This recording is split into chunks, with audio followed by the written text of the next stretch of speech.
इस कार्यक्रम के प्रसारण सहयोगी हैं श्री दिगंबर जैन बड़ा मंदिर, B73B, सेक्टर 27, नोएडा, उत्तर प्रदेश। संरक्षक श्री महावीर जैन, संरक्षक डॉक्टर SP जैन, संरक्षक श्री राकेश जैन, अध्यक्ष श्री पवन कुमार जैन, उपाध्यक्ष श्री निर्मल कुमार जैन, सचिव श्री अजय जैन, कोषाध्यक्ष श्री सुभाष चंद्र जैन, महासचिव श्री चंद्र प्रकाश जैन, प्रबंधक श्री सुबोध कुमार जैन, सदस्य श्री संदीप जैन, सदस्य श्री प्रमोद जैन, सदस्य श्री दिनेश जैन, सदस्य श्री राजीव जैन, सदस्य श्री MP जैन।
आज श्री सिद्ध चक्र महामंडल विधान का कौन सा दिन है? छठवां दिन है। श्रावकों की कितनी आवश्यक कर्तव्य होती हैं? 6 आवश्यक कर्तव्य होते हैं। कौन कौन से?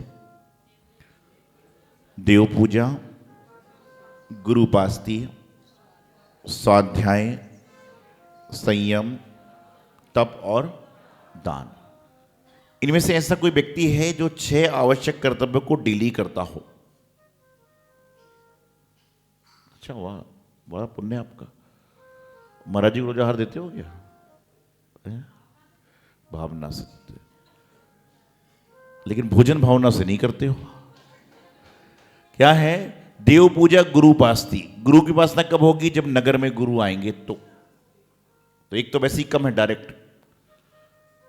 6 आवश्यक कर्तव्य आप अर्घ्य चढ़ा के उनकी प्रत्यक्ष परोक्ष के हिसाब से आप कर सकते हो, लेकिन पूर्णतः कब मिलेगी?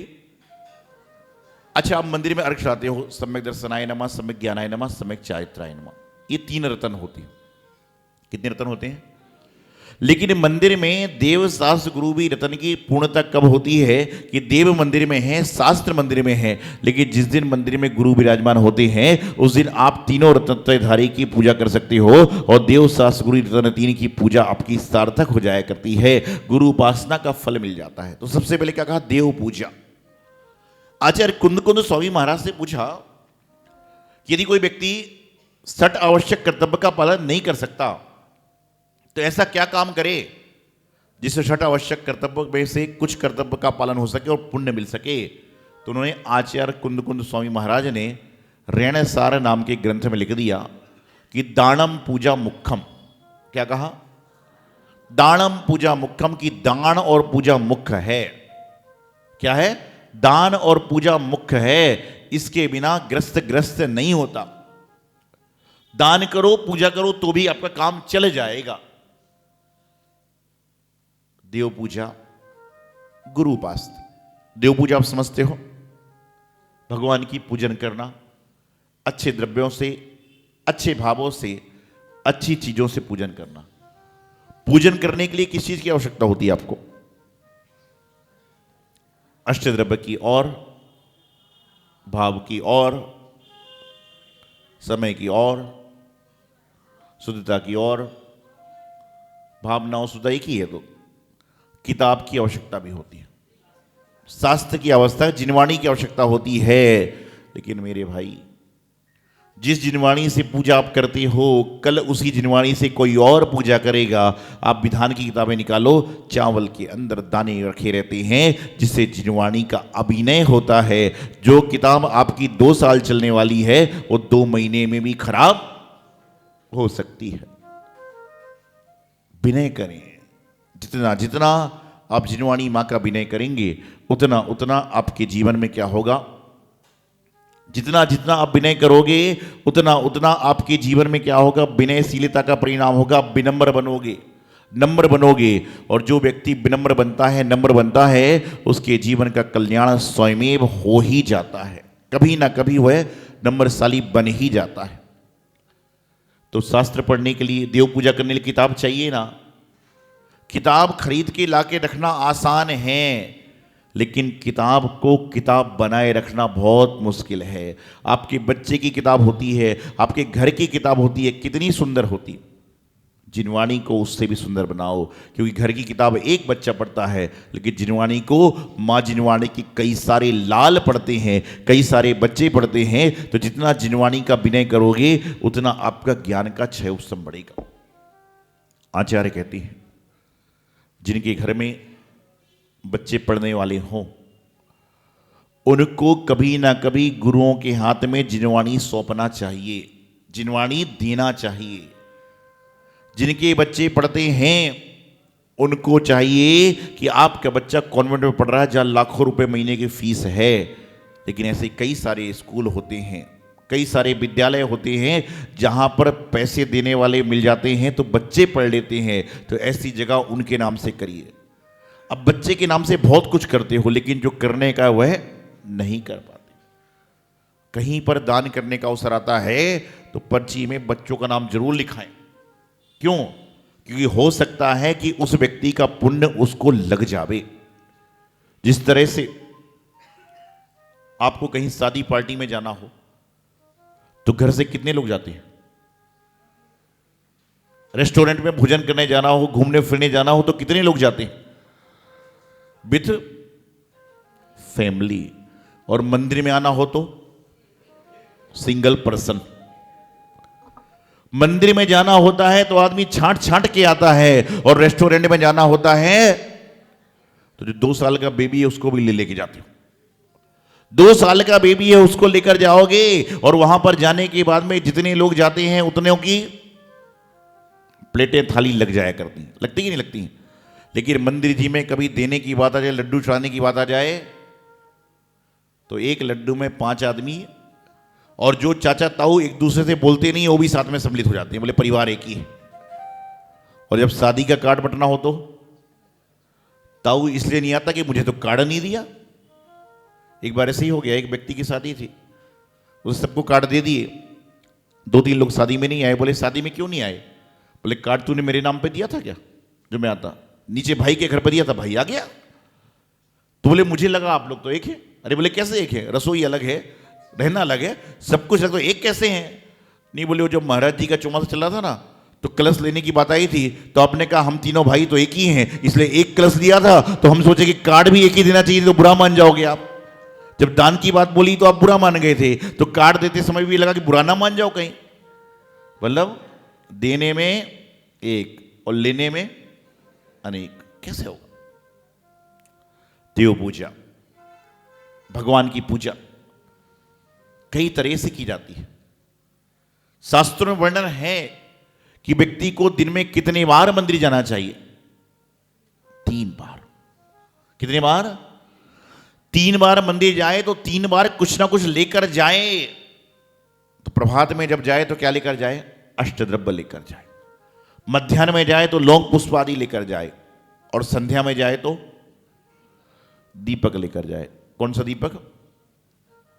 सोने का दीप, और बच्चे क्या बोलते ना, सोने का दीप कपूर की बाती, जगमग जले बाती राती। सोने का छोड़ो, चांदी का छोड़ो, तांबी का छोड़ो, घर से लेके तो आओ मंदिर का दीपक। पंडित जी दीपक तो हमारे हैं, तो मंदिर के नहीं है। क्या है? मंदिर का दीपक, मंदिर का घी, मंदिर की बाती, और पुण्य तुमको चाहिए तो कैसे मिलेगा? हर चीज जब मंदिर की है तो आपका क्या है? ऐसे बहुत कम लोग होंगे। अच्छा, ऐसे कितने लोग हैं जो नित्य प्रति अष्टद्रव्य से पूजा करते हैं मंदिर जी में? बहुत सारे लोग होंगे। लेकिन उसमें से ऐसे कितने लोग हैं जो अपने हाथ से द्रव्य धोकर मंदिर में पूजा करते हैं? यह बहुत बड़ी बात है। पूजन करना तो सरल है, लेकिन अपने हाथ से द्रव्य धोकर पूजन करना कठिन है, क्योंकि आपको मालूम चलेगा कि द्रव्य आप धोके पूजा करोगे तो आप उसका उत्तम उत्तम उत्तम फल आपको प्राप्त हो जाएगा। लेकिन आज परिस्थिति विकट है, आदमियों को अष्टद्रव्य लगाना नहीं आता कि जल कहां रखा जाए, चंदन कहां रखा जाए, पुष्प कहां रखा जाए। बस वो तो अर्घ्यम निर्पामती स्वाहा, कितने सारे अर्घ चढ़ा दिए, पता ही नहीं बाद में क्या हो रहा। तो जीवन में प्रयास करें कि जब भी आपको अवसर मिले तो देव पूजा अच्छे भावों से करें। भगवान महावीर स्वामी का नाम सुना आपसे, उनको पड़गहान में जो नाम प्रसिद्ध है किसका है? चंदनवाला का। चंदनवाला का, हालांकि प्रथम आहारदाता राजा कुल है उनके, लेकिन चंदनवाला ने उनका पड़गहान किया था। लेकिन भगवान महावीर स्वामी का सबसे प्रिय भक्त कौन था? राजा श्रेणी। भगवान महावीर स्वामी का सबसे प्रिय भक्त कौन था बताइए आप? ये राजा श्रेणी तो गलत है। हाँ, और बताइए, कोई बताने वाला है? गौतम गणधर, ये भी गलत है। और कोई है? भगवान महावीर स्वामी का सबसे प्रिय भक्त कौन था? सुनीता जी कुछ बोल रही हैं, क्या बोल रही हैं? मेढक। कौन था?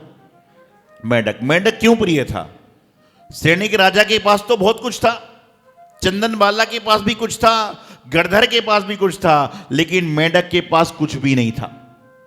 मेंढक के पास कुछ भी नहीं था, लेकिन वह तो भी क्या करा, कमल की पंखुड़ी को लेकर भगवान महावीर स्वामी के समोषण में जाने को उद्यत हुआ, पहुंच भी नहीं पाया, मर गया। तुरंत देवगति में जन्म हुआ, समोषण पहुंच गया।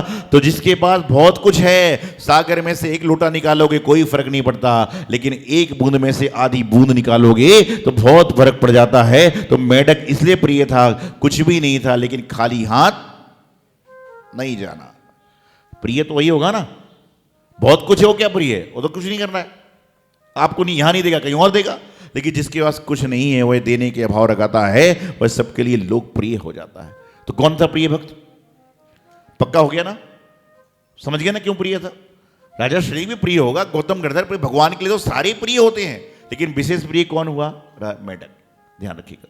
तो क्या है कि भगवान की भक्ति करने के लिए जब मेढक जैसा त्रियंच जीव जो बोल नहीं सकता, वह भगवान की भक्ति करने के लिए कुछ ना कुछ लेकर जाता है, तो आप भी तो क्या करो, मंदिर में जाओ तो कुछ ना कुछ लेकर जाओ, और मंदिर से आओ तो कुछ ना कुछ लेकर आओ।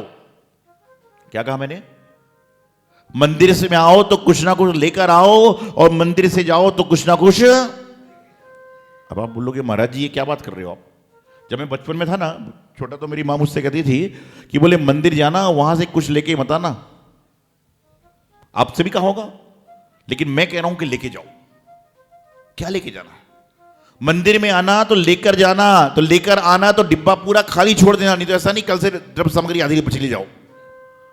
तो मंदिर में ऐसे जाओ तो जो भगवान की वाणी है, गुरु की वाणी है, जिनवाणी की वाणी है, उसको साथ में लेकर जाओगे तो आपके जीवन का कल्याण हो जाएगा। द्रव्य सामग्री साथ में छोड़कर जाओगे तो कल्याण हो जाएगा। इसलिए यहां से लेके जाना।